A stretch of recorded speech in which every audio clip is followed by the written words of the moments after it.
As we heard, the UK wants at least 24 months. That's more time than was proposed by Brussels.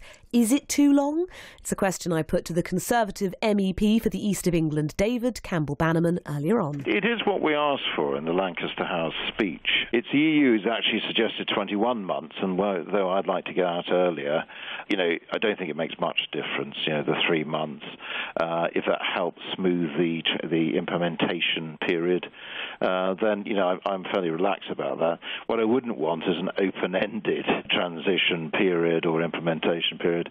I wouldn't want that, and that doesn't seem to be the case. 2 years is the maximum. Obviously, there are plenty of Brexit-supporting Tory MPs who do not wish it to be any longer, who want to make a clean break with the EU, these 60 MPs who've written to Theresa May.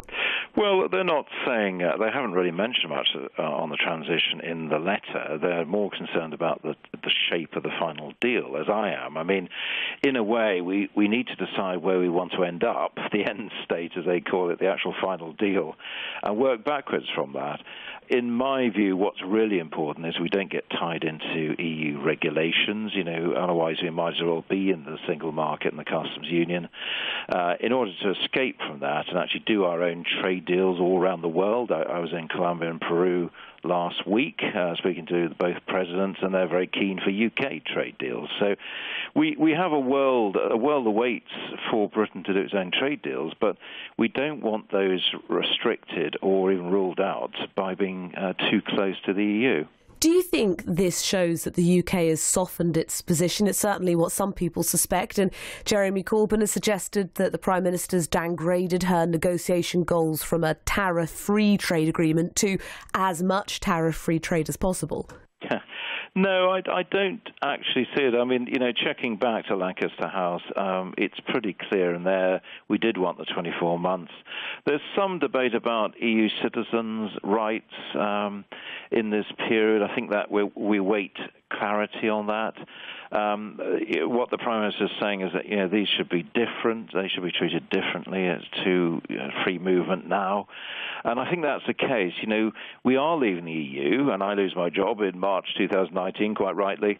But the point is, we are leaving, but there has to be some definite measures that we have left. And one of those is an end to the current free movement.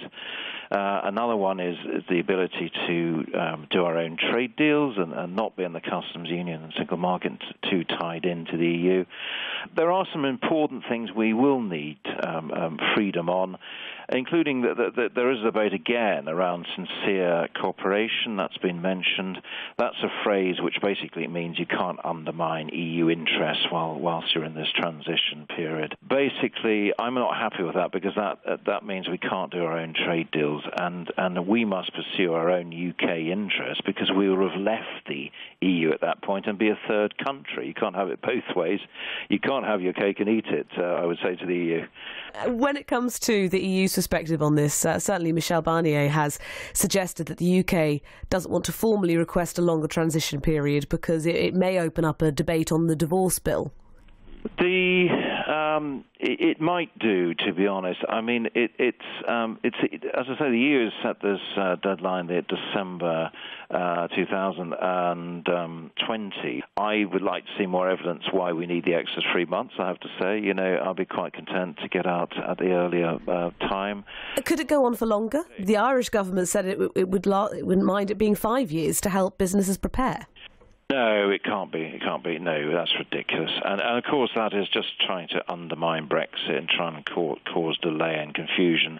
No, we must get on with this. I mean, people are fed up. I mean, even I know a lot of Remainers who want to get on and get the deal done. And I think that's where we're at. We need a deadline. It's a bit like asking the drive show. Well, it doesn't. It doesn't matter if you run over 6 p.m. It could be 10 p.m. or 11. Don't worry about it.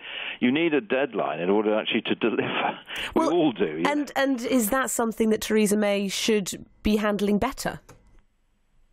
Well, it's a very difficult job. You know, she is sandwiched between some very demanding EU people and some very demanding people here in the UK, including ourselves, the Brexiteers in many ways. It's a difficult balancing act, but we are in the end game. I think this is what's happening. There's some fierce debate at the moment, quite rightly, about where we want to end up, and I'd like to see what I call a super Canada deal, CETA+++. But we have to ask for it. It's for Britain now to decide what it wants and to ask for it. And I think that will be resolved tomorrow. One hopes at the cabinet meeting, all-day cabinet meeting, we will get some consensus around a solution like that.